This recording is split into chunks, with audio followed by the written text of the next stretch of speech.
Good day, everyone.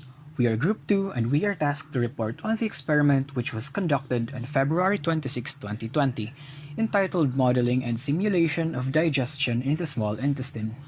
So let's get into it. Food digestion is of paramount importance with regards to the health and nutrition of every human being. For food to be used in nourishment, growth, and cell repair, it needs to be digested first into nutrients, then into smaller components such as carbohydrates, proteins, fats, and vitamins. It is important to know the mechanisms involved in the breaking down and absorption of food because not all the nutrients that the food provides can be absorbed or processed in the body. The digestion and absorption of food is a complex process that can be divided into four distinct sub-processes that take place in a specific order under normal circumstances, namely oral digestion, gastric digestion, gastrointestinal digestion, and fermentation in the colon. Food is mechanically digested through chewing and chemically digested through salivary enzymes such as amylase that break down sugars. After chewing, food moves through the esophagus into the stomach where it is chemically digested by the gastric juices. Partially digested food or chyme enters the small intestine after passing through the stomach. It is in the small intestine where most of the digestion and absorption takes place. Pancreatin, a collective term for the protease enzymes, is secreted by the hepatopancreatic sphincter. These enzymes are responsible for breaking down carbohydrates, proteins, fats, and vitamins before being absorbed in the body. In the experiment, the functions of pancreatin and bile salts were analyzed and observed. The biological macromolecules processed by the intestine were also identified. Digestion in the acidic environment of the stomach was compared to digestion in the basic environment of the small intestine. In addition, the effects of commercially sold orlistat to pancreatic digestion of fats were also determined. Now we'll move to the methods employed in the experiment. 11 test tubes were prepared according to the table shown. The test tubes were covered with parafilm and were shook vigorously before being vortexed for approximately 30 seconds. The initial color of each solution and the separation of layers were observed. Before being incubated for an hour in a 37°C water bath, 0.5 ml of 1% pancreatin solution were added to all the test tubes. The test tubes were shaken occasionally throughout the 1-hour period. The color of the solutions were observed.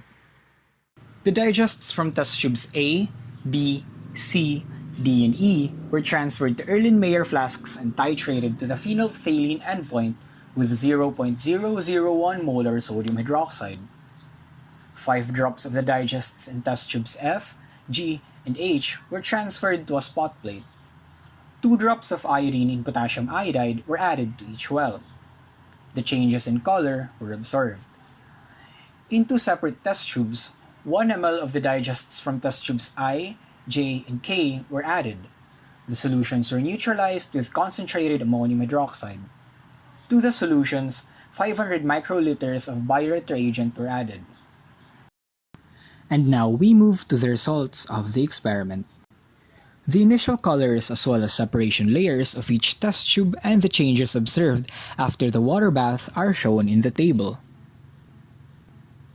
Here we have the volume of titrant needed to reach the phenolphthalein endpoint when the digests from test tubes A to E were titrated with 0.001 molar sodium hydroxide.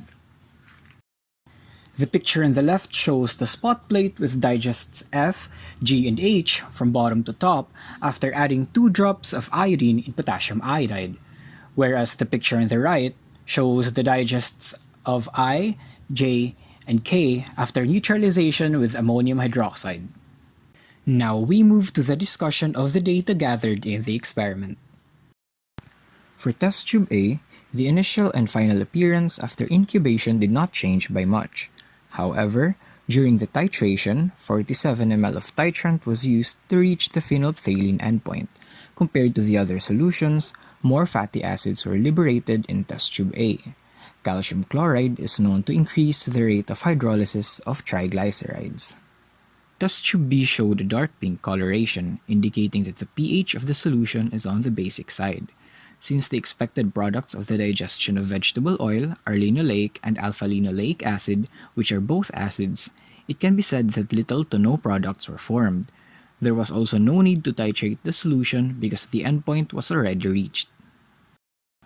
For test tube C, bile salts are important in solubilizing dietary fats and aiding in its digestion. Sodium bicarbonate was also present in the solution, which reacts with water to produce sodium hydroxide, making the solution basic. Ideally, this solution should have liberated the most fatty acids. To reach the endpoint, 40 ml of titrant was needed. Still, a considerable amount of fatty acids were liberated. Test tube D has hydrochloric acid, which decreases the pH of the solution. The digestion of fatty acids requires the solution to be basic, hence the amount of liberated fatty acid was less compared to A and C. Test tube E contained orlistat, which is a known lipase inhibitor. Hence, very little to no fatty acids were liberated. Initially, 94.3496 micromoles of sodium hydroxide is present in test tubes A to E except D. All the sodium hydroxide is neutralized as the fatty acids are liberated from the triglycerides in the vegetable oil. Excess liberated fatty acids that have not reacted with sodium hydroxide are the ones quantified through the titration. The total liberated fatty acids calculated as follows.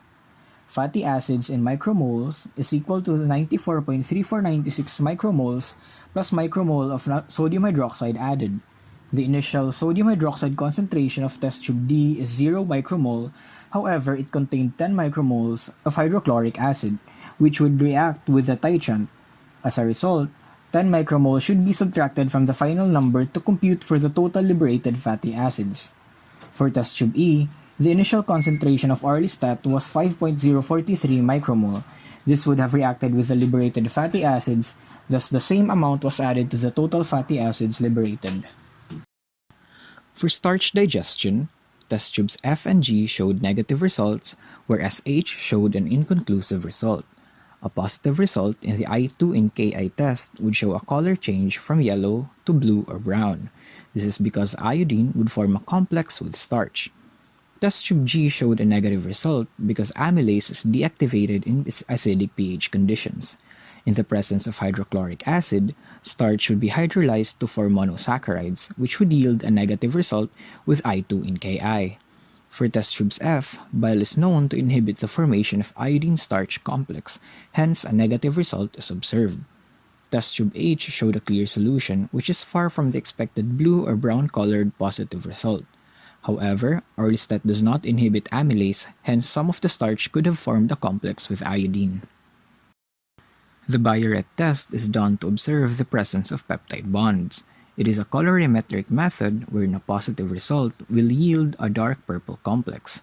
The darker the shade, the more peptide bonds are present in the solution. The digestion of egg white would result in the liberation of ovomucin. In the experiment, test tube J had the most ovomucin produced, followed by test tube K, and lastly test tube I. The basic environment of the test tube provided an optimum condition for proteolysis. In test tubes J and K, acid hydrolysis was responsible for the degradation of the egg white.